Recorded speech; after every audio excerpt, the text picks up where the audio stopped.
Okay, I'm filming this for YouTube. Everyone cool with that? Yeah. Yes, excellent, good stuff.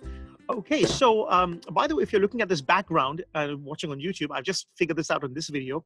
I was telling them earlier how to change. I think Mona's got her own background, but I think it might be an application with the software. I'm not too sure, but we're trying to do this. So at the back, I've got the Magic Circle logo. This is the logo from Magic Circle. I just decided to put that in. Okay, so this topic is all about ladies in magic. And I personally don't think there's any ladies and female magicians or male magicians. I just think everyone's the same. We're all magicians. But I think saying that, there's a lot of inquiries that I've had where they've inquired specifically for female magicians. So I think that the world does distinguish us with our different genres and that sort of thing. So you know what? And plus, it's a different topic to talk about. So let's start with quick introductions. So let's start with Jazz. Just tell us what kind of magic you do and what have you been doing these days with the isolation? Yeah, I'm Jazz. I think I know some of the people here, Sonia and Stacy. But I am kind of a hobby, but I do some gigs. But I do mainly close-up stuff, a lot of card stuff, other commercial stuff, stuff that's easy and fun and looks good. And I've been kind of like, obviously I want to use this time wisely and try and kind of spend time like learning new stuff and practicing, but I've also kind of tried to not put too much pressure on myself to like be productive, because I think it's fine to kind of just be adjusting. So I'm doing a bit of that.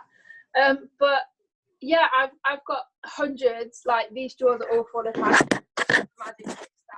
Wow, that's a lot of books. I've never learned or used and stuff. So I'm trying to learn some new stuff. I played around with a bit of coin stuff because I don't really do any coin tricks. But yeah, there's a reason why I don't do coin stuff. It's because I don't like it, and I remembered that when I tried to learn a new one. So yeah, trying out new stuff. Relearning some old stuff, practicing some stuff. Yeah, good. But yeah, it's fun. I think Sonia and me are coin magicians, I think, from the lot. But you know what? The beauty about it is everyone's different, and that's what's unique about magic. And that's what I love about it, really, like anything else. Okay, so let's move on to Sonia, since you're next on my line here. Bam. Okay, so I do close-up magic, but I'm specialized more in more visual stuff and magic with movement. As I'm a dancer, as you all know, I guess. And yeah, what I've been doing in lockdown, as just said, to don't pressure yourself, because now everything stops. You have to create content for no reason. I really agree with Jazz. If you need to take your time, because it can basically make it worse. You know, like, oh my God, it's because now everything stops. I need to create content, so people need I need to be productive, because like that's how I was thinking at the beginning, and then I kind of it's not a meltdown, but I was like, oh, I just don't want to do anything.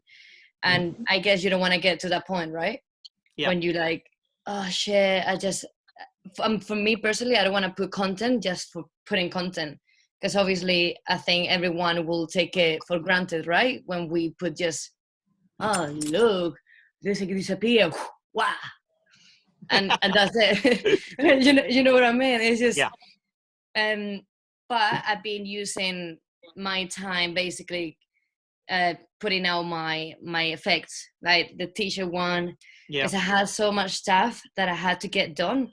So for me, it was perfect. Because I teach spinning, like I teach like 9 classes a week, which that gives me money every time.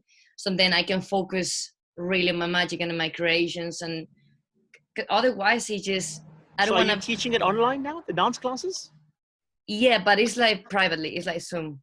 Yeah, I know it's hard to do. Yeah, I got lazy. In fact, I was not doing anything for a while, and I said I need to do something. And I said, you know what? Let's do these Zoom conversations at least, because my audience were asking me questions and saying, when is your next video? And I can't really meet up with people. And how many things can I teach? Really, I'm trying to teach flourishes, so I know exactly what you mean. Yeah, okay. I do not teach. I'm like, not at the moment, because I don't want to. People ask and things like that, but I'm like, I'm a performer. I'm not a teacher. I think Okay. it's a big difference between you teaching something and performing it. Right. Maybe in the future, but at the moment, I just want to create. I want to perform, Mm-hmm. you know, and I want to chill, you know, with magicians and things like that. It's not, and work Oh, obviously, okay. but yeah. Well, I mean, I like teaching. I think I've got that common with Stacy. I think let's move on to Stacy next. I'm guessing, Stacy, you do you perform and you teach also? Because I know you lecture. I mean, I don't perform that often. Like I do. The only things that I perform really is because I'm a complete amateur, basically. The only times that I will do a gig is if it's for one of my local magic clubs. Sometimes we do Okay. public shows, that kind of thing. As for teaching, I lecture at clubs occasionally, but to be honest, I'm not that prolific. I You're more think of a of myself as a magician's creator, but magician, I've not right? published anything yet. Okay. Okay, but you definitely give magicians a lot of advice. Sounds great. And also, I think you mentioned on Facebook about this channel. Really, I'm not looking to have. I mean, obviously, everyone's welcome, right? If Dynamo wants to come on this channel and have a chat, he's welcome. Everyone is, and this is more about my friends and I guess my followers on whoever sees my post. You know what? Sometimes I see people on this that I have never met before, and then we're friends, and that's the whole point with this. So yeah, so I know, to answer your question earlier on Facebook, this is open. These chats are open to everyone. People at home probably thinking, what's he talking about? But it's a conversation that I had with Stacy on Facebook privately. But yeah, Stacy, so are you said you don't create magic, but you give magicians I do advice in create. I terms of, just haven't published anything yet. but you haven't published. Okay. Yeah, but I'm always writing up new ideas. I've got this kind of imaginary lecture in my head that I'm going to give one day, which is full of all the little effects that I've come up with and refined. And Okay, so I you're sort of writing write everything them all down in a down. book. The Right, yeah. general idea is that one day either it will fill up enough that I'll publish it, or I'll die and I'll get someone else to publish it. So. Write in Okay. a book, please. Okay, well, let's move on to Mona next. She's a regular on the channel. You've been on like 3 conversations now already. Well, yes, I'm slowly getting used to it. Yay! Good job. So, hello everyone. Right, so just a quick one. I am a magician, children magician, and I do mainly magic for kids. And I also, I'm also a dancer, but don't do it so often anymore.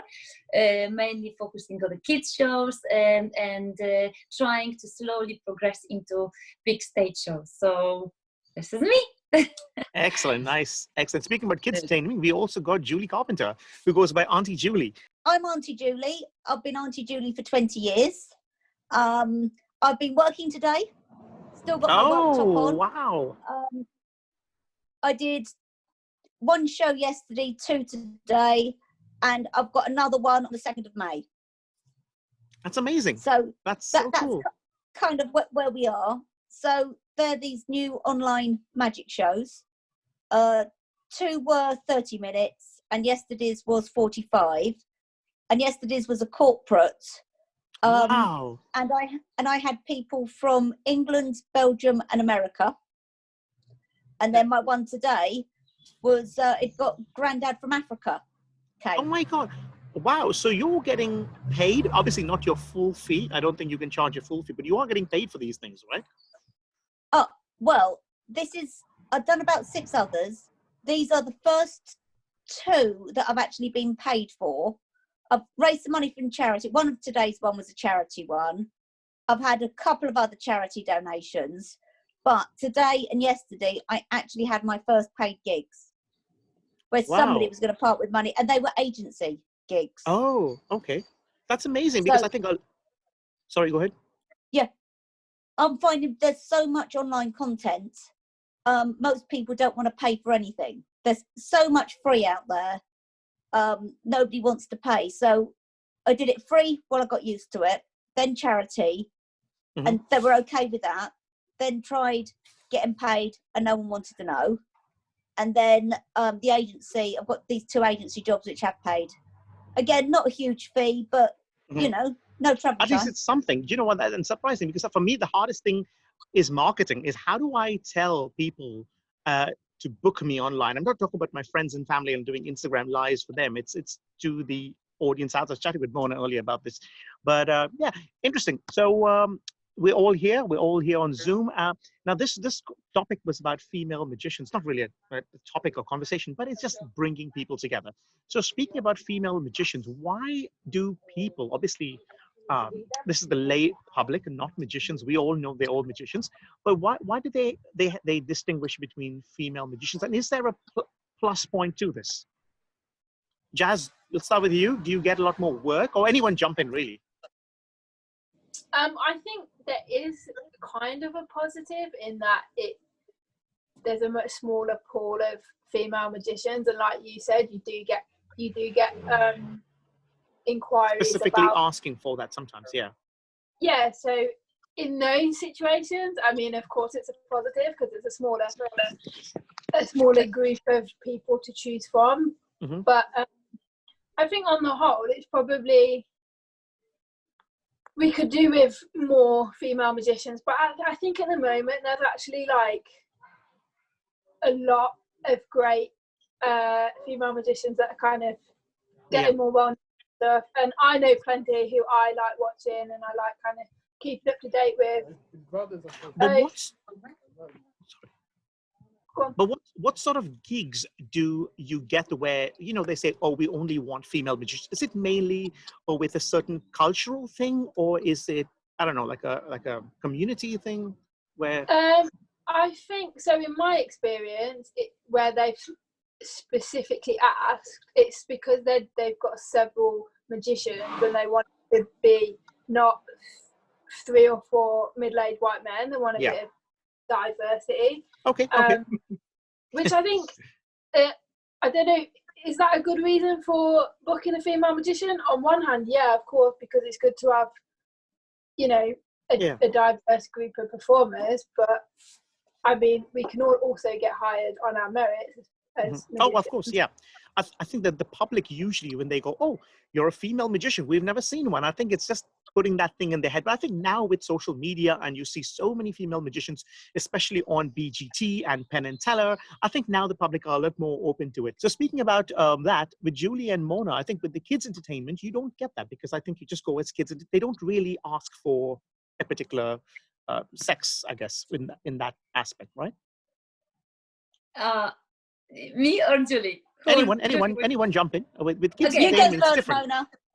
Okay, so with first, my Mona. experience, I will tell you quickly, it's very strange because mainly 90% of my clients, which are moms normally, they don't mind, right? But I had a few, because I work with some people, you know, we just like cooperate together as entertainers, and I can tell that there is some people who prefer female magicians or entertainers with kids than male, which I don't understand, you know, like, oh my, maybe if you have a theme party and you need a certain princess or something, but then if it's like a normal just for fun party, then I just understand. And I had experience when the clients particularly wanted to have a female person, which I find is as a silly thing, because, you know, you are you, everyone is individual, everyone is great in what we're doing, and you can't just, it's like being a little bit of racist for, you know, for the entertainers. For me, I take it as a racist because this is like ridiculous, you know. No, I think it's the same thing. It's like, you know, when people have nannies, I guess, in the house, you know, there's no, you know, you could have, and nurses. I think it's just one of these things, one of these professions that people generally, I mean, I don't know what, Julie, with your opinion about this, but I think when you're dealing with younger audiences and like kids, some people prefer having a female kids entertainer, I guess. Maybe, I don't know. Or maybe they associate that with that. When the guy comes in, they're like, what, you know, am I right by that or no? I think we've got 2 things. One is size. If you've got children who are 5 years old and they're sitting down, they're about half a metre tall. And then if you've got a guy that's 6'4", that's quite imposing. Oh, that's an interesting topic. I didn't think of that. Okay. So you've got that side of it. You've also got, with the younger children, the parents do like to have a girl because we tend not to be quite so loud. A lot of people say, oh, we loved so and so, but his microphone was too loud, the music was too loud. So that could be off-putting. and I think there's a cultural thing which works hugely to our advantage. The area I work, about a third of my work is Asian. Okay. And whether it's just the fact that they've cottoned on to me, I don't know. But there's whole communities that would use me because I'm a girl. So I actually think it works hugely to our advantage because there's 10 boys to every girl. Not obviously the princess side, but the magician side. Yeah. So if somebody wants a girl, I've got a much bigger chance of hooking that job than if I'm one of the 10 guys if they want a guy. Yeah. That that's makes a sense. good. Yeah. Totally. So I actually think that it's not a problem, and we actually could use it to our advantage. Sadly, I don't look like a princess. So the whole princess thing, I'm going to leave to Mona, Sonia, and the other girls. I don't think Sonia does. Mona, you are a princess. You are a beautiful I don't think princess. Sonia And is. Sonia, you could be if you wanted to. It's interesting. I mean, I obviously have that much experience of the world of gigs and big professional things, because when I go to perform, it tends to be as part of a club, so I just get sort of folded in as part of the ensemble. But from my kind of outsider's perspective, it does kind of seem like when people go out to hire just a magician, they'll generally look for a guy because they've got that image in their head of the old bloke in the three-piece suit and the top hat with the rabbit and the wand and all that stuff. That's kind of the cultural mental image of a magician. Right. So if they're looking for a magician, they'll tend towards a guy. The only time that they won't do that is if they're looking for a female magician. But when they're looking for a female magician, they have a different cultural image, which tends to look more like, and I don't want to belittle the role, but it looks more like the sort of classic magician's assistant. So the sequin dress, or the kind of the dancer-like figure, which obviously I don't have. So has anyone, have you ever experienced this where anyone's come up to you and said, or they assumed you weren't very good at your profession because you're like, oh, I've seen this guy, and oh, you know what, you're a girl, I don't think you'll, has anyone experienced that? Yeah. You have, Sonia? They thought you were not very good just because you were a girl? Oh, no. They actually say like, oh my God, you're so good. And I'm like, but the fact that you're saying that to me, that makes what I'm like, what are you expecting? Oh, I get it. Okay. So they have the impression that you might not be that good, and then when you perform, and then they go, "Oh my God, we didn't expect." No, so the expectation is.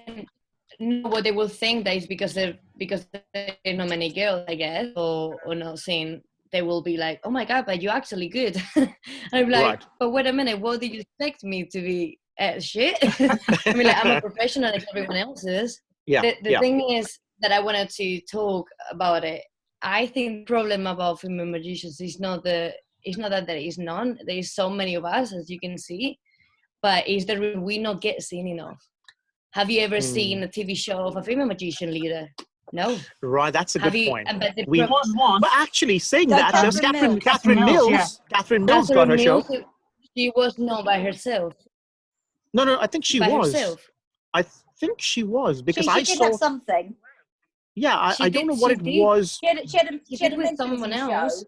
But not by herself. She did her show, but I don't think she has her own show. She did have her own called show. Catherine Mills. It was her show with her name in the title. Was she? Okay. Yeah. So, well, but there's still a market with that, you know. I mean, But what I mean, okay, you guys know, but you ask anyone else, no one knows. That's right. There's only the one. But that's my thing. Like, it's not the problem. It's not us that we know, like, or girls that don't get into magic, whatever. I think it's just the society that don't show it. Like, if the society will change a little bit in the sense of like producers will have the opportunity to a girl to lead more shows like that, more TV shows, like for example Catherine Mills, I think people will start changing their mind. And the fact of you calling, I mean, I spoke with Laura about it as well, and she agrees with the fact of you calling yourself a female magician. Why do you have to call yourself female magician? That's true, right? yeah. You are a girl, it is obviously. We all artists, we all magicians.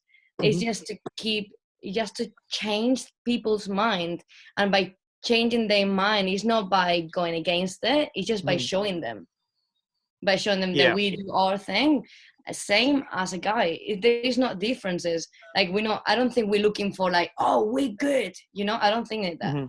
I think it's just sort of being seen more. But that's the whole point. Yeah, the whole point. I mean, this conversation is not going to go out there, but it's just for people to watch and some entertainment. But I think the whole point that what we're trying to do is trying to get everyone equal, trying to show, because every TV show, like even Killer Magic, they had like, they wanted to have different magicians, and all they said was, we want a girl, and she wasn't. Why one? Yeah, that's what I'm saying. Yeah. You know, one they wanted to have, one. They wanted a stage illusionist, they wanted a street guy, they wanted a mentalist, and they wanted a girl. And it's the other jazz, I think. Yeah. Why not Catherine Mills is a mentalist? Why not a car magician is Laura London? Why not Manipulator is a guy? Why, you know what I mean? Yeah. We need to start changing people's minds. Yeah. By I showing agree with you. Culturally, female is a genre. Yeah. Hi, Nats. Good to see you here. Hello. Hi, everyone. So sorry. I think Stacy was talking. Was that who was on before Nats joined in? Was it Sonia or Stacy? I think it was Stacy. We were kind of talking to her. I was just saying that you always say, why was there only one girl? It's a common thing through media that it's actually, if you look on TV tropes, it's called the Smurfette principle. Because when you had the TV show The Smurfs, there was like a brainy Smurf and a strong Smurf and a tall Smurf and a small Smurf and a blonde and an old Smurf and a girl Smurf, and that was Smurfette. Right. Yes. And if you look through any children's media where they have like an ensemble cast, you always have, you know, different archetypes for the male characters and then the girl one. So there was there's these Disney films called the Buddies films, like Air Buddies and Space Buddies and things like that, and there's always like one girl dog. All the different dogs have different personalities, and there's one girl dog. Right. And they always let you know it's a girl dog because it's got a little bow in its hair, because how else would you tell? I think Paws Patrol's got one girl. Yep.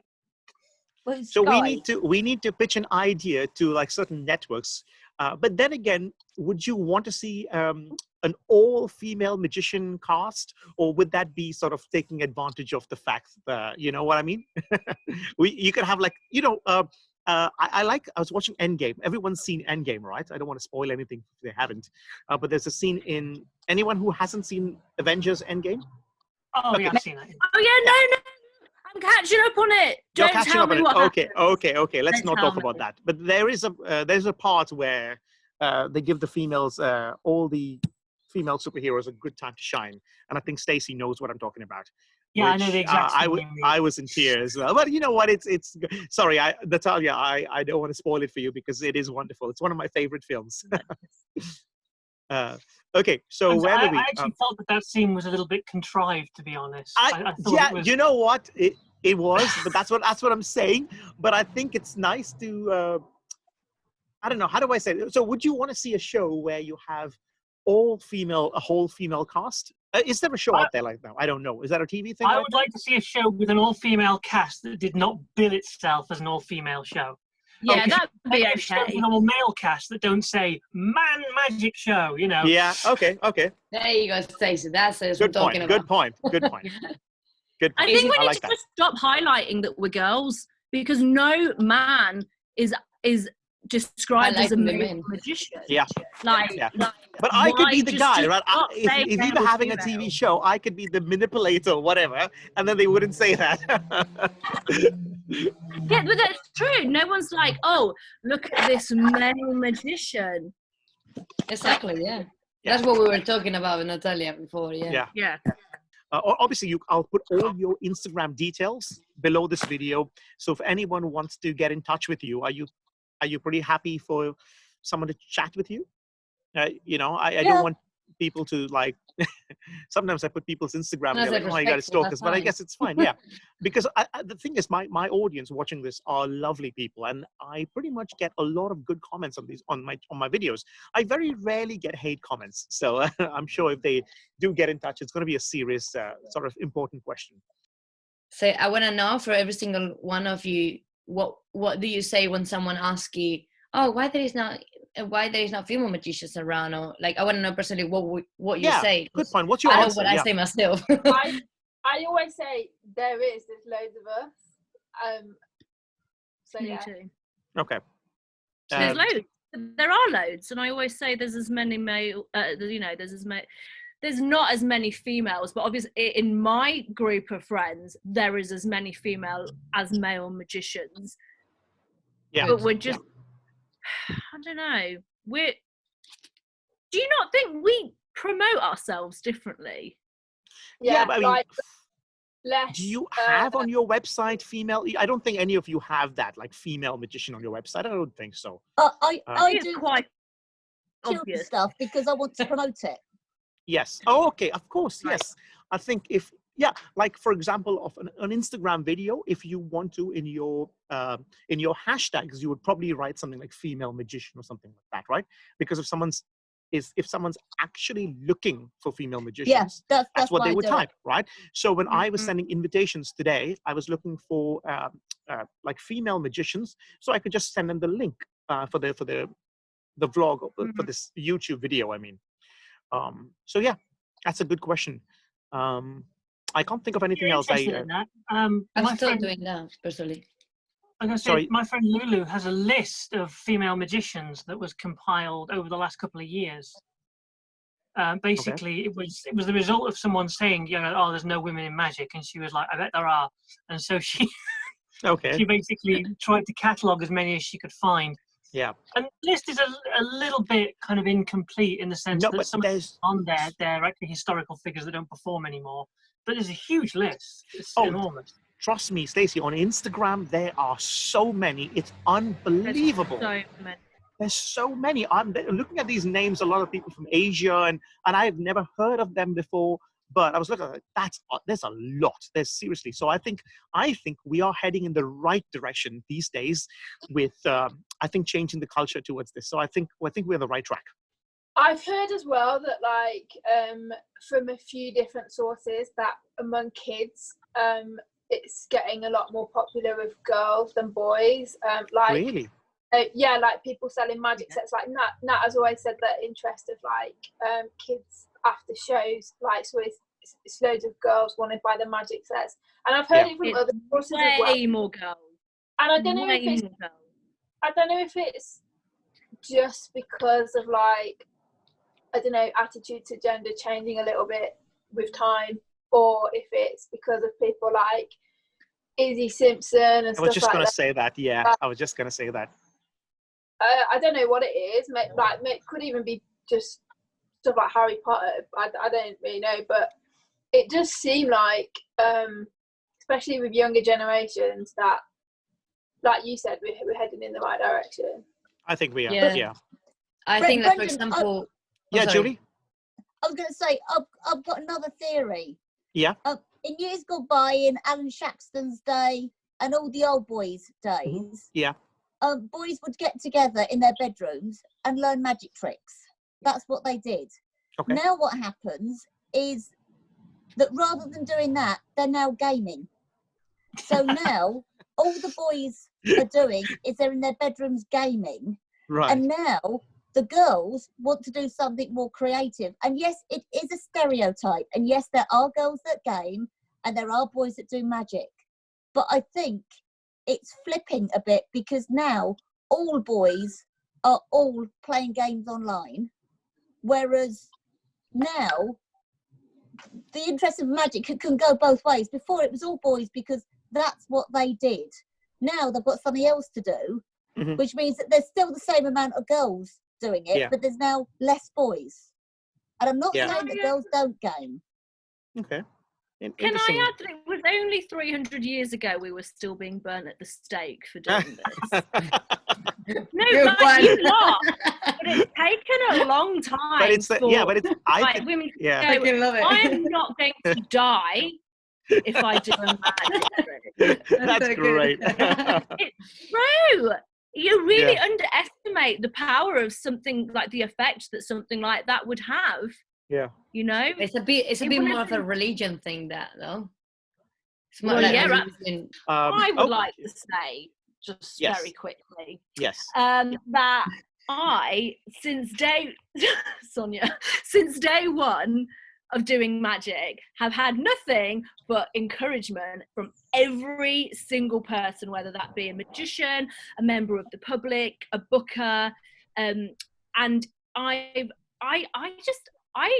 don't experience an issue with being female, and it really bugs me that this is a topic of discussion, because the only person that has ever been rude to me about being a magician, which, Jazz, you know who this is. I'm not going to say who, because he's a very well respected man in magic. I want to know that. All of you would be like, oh, if I told you what he said and did to me. We'll do this after the video. Hashtag me too. I left the magic circle that night because I was like, I am going to give this man a piece of my mind if I don't leave this room right now. Wow. And he's the only person that I've ever had a negative experience with, you know, and I think we're on a very good path.